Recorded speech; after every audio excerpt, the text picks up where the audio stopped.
DRG Kids। कहानी निठल्ले मेहमान। एक गांव में कमला और उसकी बेटी सीमा रहते थे। दोनों माँ बेटी का व्यवहार दूसरों के साथ अच्छा नहीं था। कमला की आदत थी कि वो गांव में सभी के घरों में झगड़े लगाती थी और उसकी बेटी सीमा एक नंबर की कामचोर और घुमक्कड़ थी। ऐसी ही एक दिन जब सीमा खाना बना रही होती है। कितनी गर्मी है, मैं तो चूल्हा फूंक फूंक के थक गई हूँ। क्या हुआ सीमा, आज कुछ खाने को मिलेगा या नहीं? कितनी देर हो गई है, अभी तक तुमने कुछ बनाया नहीं। रोज रोज दिन भर काम करके मैं थक गई हूँ। अब ये सब नहीं होता मुझसे। ऐसा क्यों बोल रही है? आज नहीं तो कल तुम्हारी शादी होगी तो वहाँ भी ये सब करना पड़ेगा। मैं नहीं करने वाली ये सब। मेरी शादी उसी घर में करना जहाँ काम करने के लिए नौकर चाकर हूँ। हाँ, बोल तो ऐसे रही है जैसे मेरे पास कोई खजाना गड़ा है जो नौकर चाकर वाले घर में शादी करूंगी तेरी। माँ, मैं सोच रही हूँ कि क्यों ना कुछ दिनों के लिए शहर चलकर घूम आते हैं। तेरा दिमाग खराब हो गया है क्या? शहर घूमने में कितने पैसे खर्च हो जाएंगे।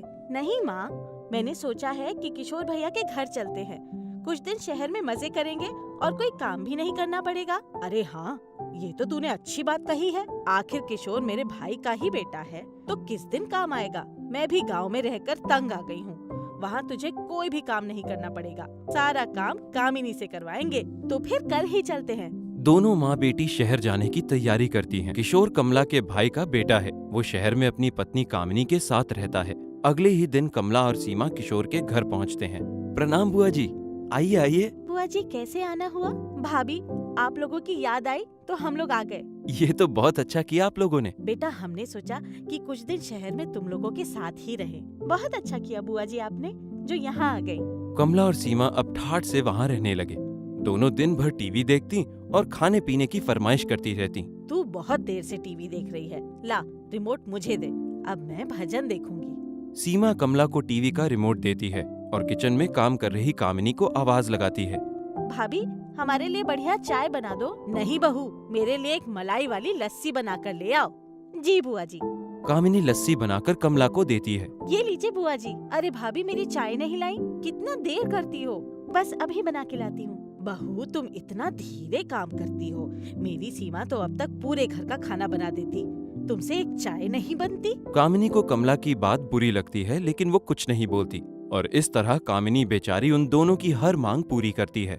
दिन भर दोनों के लिए कुछ न कुछ बनाती रहती लेकिन वो दोनों माँ बेटी उल्टा उसको कुछ न कुछ बोलती ही रहती। इसी तरह 20 दिन बीत गए। अरे वाह, यहाँ आए हुए 20 दिन हो गए हैं, पता ही नहीं चला। हाँ, सही कहा तूने, कितना आराम है यहाँ। लेकिन अब कामिनी और किशोर परेशान होने लगे।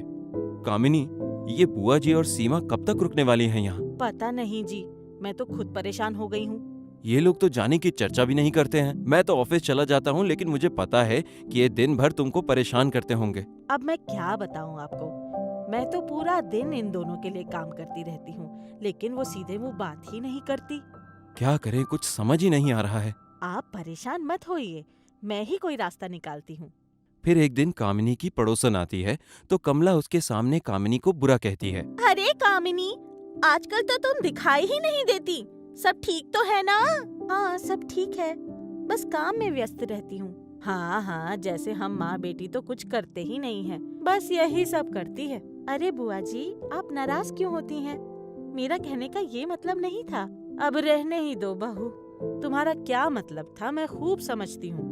पड़ोसन को यह बात अच्छी नहीं लगती।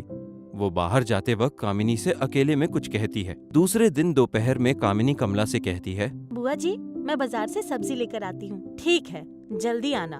और हाँ, मेरे और सीमा के लिए रसगुल्ले लेती आना। ठीक है बुआ जी। कामिनी जब घर वापस आती है तो दाहिने हाथ में प्लास्टर लगा होता है और पड़ोसन साथ में होती है। अरे, ये क्या हो गया? बाजार में कामिनी को एक कार ने टक्कर मार दी। मैं साथ ही थी तो हॉस्पिटल लेकर गई। दाहिना हाथ टूट गया है, अब 6 महीने तक आराम करना पड़ेगा। ये सुनकर कमला और सीमा के होश उड़ जाते हैं कि अब घर का काम कौन करेगा। ये तो अच्छा हुआ बुआ जी कि आप दोनों यहाँ हैं, वरना घर के सारा काम कैसे होता। अच्छा कामिनी, अब मैं चलती हूँ। यह कहकर पड़ोसन चली जाती है। दोनों माँ बेटी एक दूसरे को देखती हैं। हाँ बुआ जी, आप दोनों को ही घर संभालना है, मैं तो अब कुछ कर भी नहीं सकती। ये कहाँ फंस गई मैं काम करने नहीं आराम करने आई हूँ। दोनों बात कर ही रही थी कि किशोर वहाँ आ गया। अरे कामिनी, ये क्या हो गया? कैसे हुआ ये? कुछ नहीं जी, बस थोड़ी सी चोट लग गई है। नहीं नहीं, ये थोड़ी सी चोट नहीं है। अब से तुम आराम करो, काम की चिंता मत करो। बुआ जी और सीमा है ना। कमला और सीमा को कामिनी के ऊपर बहुत गुस्सा आ रहा था, लेकिन किशोर के सामने दिखावा करती हैं। हाँ बेटा, हम लोग तो हैं ही ना। तो बस आज तो बुआ जी के हाथ के आलू के पराठे और हरी वाली चटनी खाने का मन है, वो भी सिलबट्टे वाली। हाँ बुआ जी, मुझे भी आपके बनाए हुए आलू के पराठे खाने हैं। लेकिन बहू। लेकिन वेकिन कुछ नहीं, आज आप अपने हाथों से बनाकर हमको खिलाएंगी। और सीमा, तुम घर का झाड़ू पोछा कर लेना। और हाँ, बाल्टी में कपड़े भिगोए हैं, उन्हें भी धो देना। हाँ ठीक है भाभी। और हाँ, बाहर गमले में पौधे हैं, उनको समय समय पर पानी देते रहना। अब दोनों माँ बेटी के ऊपर मानो आफत ही आ गई। इतने दिनों से मजे से खा पी रही थीं, अब काम करने की बारी आ ही गई। दूसरे दिन दोपहर तक दोनों माँ बेटी की हालत खराब हो गई। दोनों माँ बेटी आपस में बातें करती हैं। हाय रे मेरी कमर, अब जल्दी अपने घर चलो, मुझे यहाँ नहीं रहना। इससे तो अच्छा अपना गांव ही था। हाँ हाँ, शाम को ही निकलते हैं, मेरा भी अंग अंग दुख रहा है, मुझसे भी इतना काम नहीं होगा। ऐसा 2-4 दिन और चला तो मैं तो मर ही जाऊंगी। हाँ माँ, ये भाभी तो कामचोर निकली, हमसे ही काम करवा रही है। अब नहीं रहना यहाँ। तुम जाकर सामान समेट लो, मैं कामिनी से बात करती हूँ, हम आज ही निकलेंगे। दोपहर के खाने का समय था।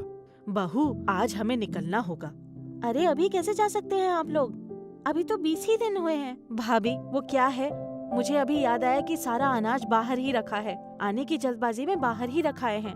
पर अभी तो मेरी तबीयत ठीक ही नहीं है, आप लोग रहेंगी तो कुछ मदद हो जाएगी। बहू, मन तो मेरा भी बहुत है, पर क्या करूं, जाना जरूरी है।